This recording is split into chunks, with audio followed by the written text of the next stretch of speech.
Amém, meus irmãos, a graça e a paz, que Deus abençoe a todos, em nome de Jesus. Hoje eu queria trazer um vídeo diferente, ele pode ser um pouco mais longo, que eu vou trazer um estudo sobre o sofrimento.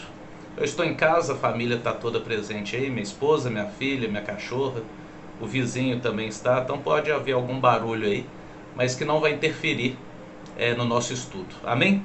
Então eu queria trazer o porquê de tanto sofrimento. Nós vamos estudar o livro de 1 a Pedro, capítulo 3, a partir do versículo 13. E diz o seguinte: Ora, quem é que vos há de maltratar se fordes zeloso do que é bom? O Senhor está falando aqui, quem tem poder, quem tem autoridade para fazer algo contra vocês? A não ser eu. Eu, Deus Todo-Poderoso, Criador de todas as coisas. Deus criou tudo e todas as coisas. E Jesus morreu por todos os seres humanos, independente de quem.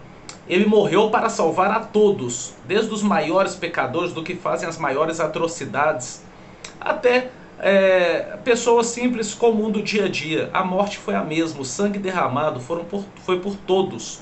Então ele é o único que tem algum poder sobre nós. Versículo 14: Mas ainda que venhais a sofrer por causa da justiça, bem-aventurados sois. Então ele pode permitir que, mesmo nós praticando o que é bom, nós venhamos a sofrer. Assim como Jó, o justo Jó, ele disse, meu servo Jó, que é bom, reto, se desvia do pecado. Mas ele permitiu que Jó sofresse por um motivo que nós vamos aprender aqui agora. E no versículo 17 diz o seguinte: Porque se fordes da vontade de Deus, é melhor que sofrais por praticardes o que é bom do que praticando o mal. Então pode ser que venha, e como vem o sofrimento para quem pratica o bem.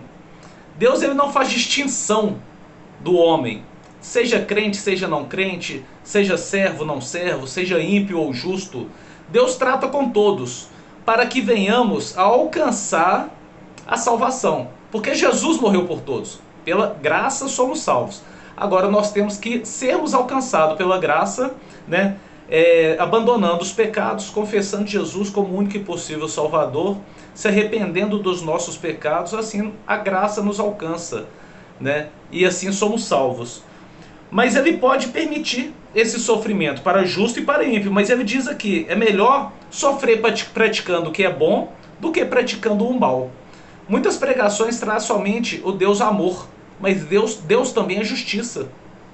Deus ele se ira contra o povo, contra o homem, e vem o sofrimento sobre quem pratica o mal. Então aqui Pedro está falando que é melhor sofrer por praticar o que é bom, porque Deus ele estará ao nosso lado nos dando suporte.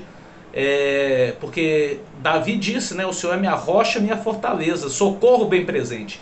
Então ele nos dá o sofrimento, mas ele nos dá o suporte para aqueles que praticam o bom, o que é bom. Mas para os que praticam o mal, as mãos do Senhor pesam sobre essas pessoas e a dor é muito maior. No versículo 18 diz o seguinte: Pois também Cristo morreu uma única vez pelos pecados, o justo pelo injusto, para conduzir-vos a Deus, morto sim na carne, mas vivificado no Espírito. Então aqui ele diz que o sofrimento de Jesus, o sofrimento na carne, porque ele morreu na carne, para nos conduzir a Deus. Então, independente da pessoa, Deus permite o sofrimento para que venhamos sofrer na carne, para que através desse sofrimento nós venhamos nos arrepender dos pecados. O que é que Deus não quer? Que nós venhamos nos acostumar com o mundo, que nós venhamos gostar do que o mundo nos oferece. Então certo sofrimento na carne faz nos arrepender, faz com que a gente venha buscar mais a Deus, a presença do Senhor, o justo pelo injusto, para conduzir-vos a Deus. Esse é o propósito do sofrimento, nos conduzir a Deus. Morto sim na carne, a carne que sofre, a carne que passa por toda essa luta, por todo esse sofrimento, mas vivificado no Espírito, para restaurar o nosso espírito, para conduzir o nosso espírito para a presença do Senhor. Capítulo 4, versículo 1 diz o seguinte: ora, tendo Cristo sofrido na carne, armai-vos também do mesmo pensamento, assim como Cristo sofreu na carne. Porque ele diz: aquele que quiser vir após mim, tome a tua cruz e siga-me. A cruz do sofrimento. Tendo Cristo sofrido na carne, armai-vos também vós do mesmo pensamento, pois aquele que sofreu na carne deixou o pecado. Uma explicação do porquê Deus permite esse sofrimento da carne, para que nós não venhamos nos acostumar, gostar do mundo, sentirmos a vontade com as coisas do mundo. Então, ele permite, aquele que sofreu na carne deixou o pecado, para abandonarmos o pecado. Versículo 2 do capítulo 4: para que no tempo que vos resta na carne, já não vivais de acordo com as paixões dos homens, mas segundo a vontade de Deus. Existe um tempo que Deus permite que nós venhamos a passar a viver no mundo, vivendo pecando deliberadamente. Mas passado esse tempo, é o tempo de nos arrepender dos nossos pecados e abandonar as paixões do mundo, não vivemos mais de acordo com os homens. É um tempo que Deus nos dá, um sofrimento brando, até chegar a este tempo de conversão. Capítulo 6. Eu peço aos irmãos que leiam o capítulo 3 a partir do versículo 13 e o capítulo 4 do 1 ao 6 para ter o melhor entendimento. O versículo 6 diz o seguinte: pois para este fim foi o evangelho pregado também a mortos, para que, mesmo julgados na carne segundo os homens, vivam no espírito segundo Deus. O Senhor está falando aqui, foi para isso que o evangelho foi pregado. O evangelho, Jesus veio para nos dar um ensinamento. Jesus sofreu muito e ele nos ensina que através deste sofrimento da carne alcançamos a graça no Senhor, pelos o nosso arrependimento. E ele é justo, justo é o Senhor, porque antes de Jesus não tinha a justiça da salvação pela graça.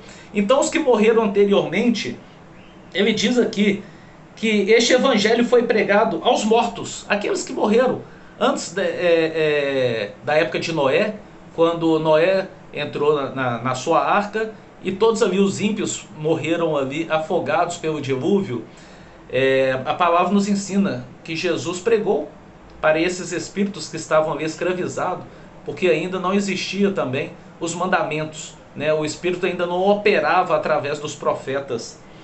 E foi pregado este mesmo evangelho da salvação, assim como hoje o evangelho foi pregado para mim e para vocês, para nos arrependermos dos nossos pecados e nos convertermos do caminho pecaminoso para o caminho da salvação, o caminho que Jesus Cristo nos ensinou através desse evangelho. Amém? Que essa palavra possa te trazer luz. Estude essa palavra, medite nela, peça a Deus direção para que possamos ter um entendimento, né? A palavra revelada através do próprio Espírito Santo. Em nome de Jesus. Amém? Que Deus abençoe e fique na paz.